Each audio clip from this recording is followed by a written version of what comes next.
Welcome to Awakening You channel. If you appreciate what we do, please support us. Thank you. Hello, my dear children. Today I want to summarize our conversation about how the two realities that have now formed on Earth come into contact with each other. The first reality is the one in which the obedient and unawakened part of the population of your planet lives.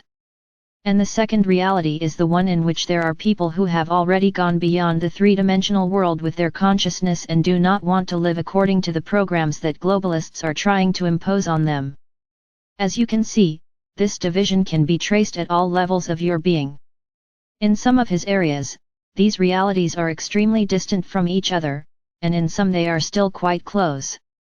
And this is explained by the fact that so far almost all mankind resides with its physical bodies in the third dimension, which largely determines the thoughts, emotions, and actions of people.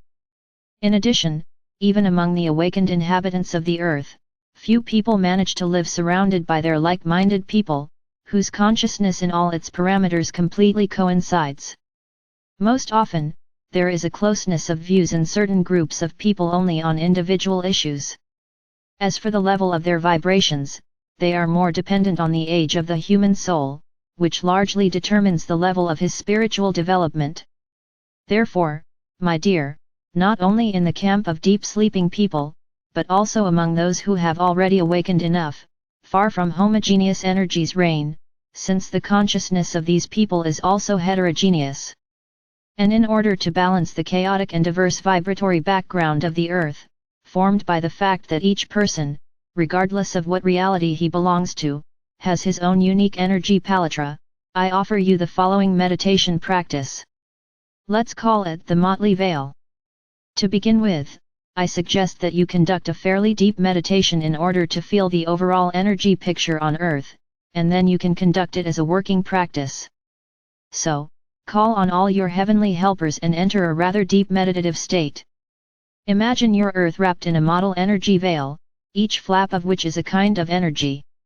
Some of them are gloomy, dark, and ugly, and others are bright, joyful, beautiful. All of them are mixed so closely and tightly that it is not possible to sort them. Therefore, the only thing you can do is to create another one above this blanket in the form of a single energy background that will affect each fret separately and at the same time all together. And let this second veil consist of the energy of the first creator of the universe, which is quite neutral and balanced.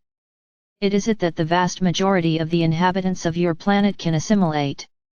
This way you will be able to extend a helping hand to those who have not yet reached the level of the fourth dimension, because under the influence of this energy their vibrations will begin to rise and their consciousness will clear up. For the same inhabitants of your planet who are not able to develop spiritually because of their origin, this energy will also benefit from it, as it will not allow them to fall into even lower vibrations with their consciousness. In this way you will be able to balance the energy heterogeneity on Earth, bringing it to some common denominator, which will already have a positive impact on the current difficult situation on your planet. Get out of meditation when the flow of energy has calmed down. Try to accustom yourself to doing this meditation on the go as often as possible when you have the opportunity. And you will definitely see the results of your work both in your immediate environment and on Earth as a whole. That's what we'll stop there today. The Father Absolute who loves you immeasurably spoke to you.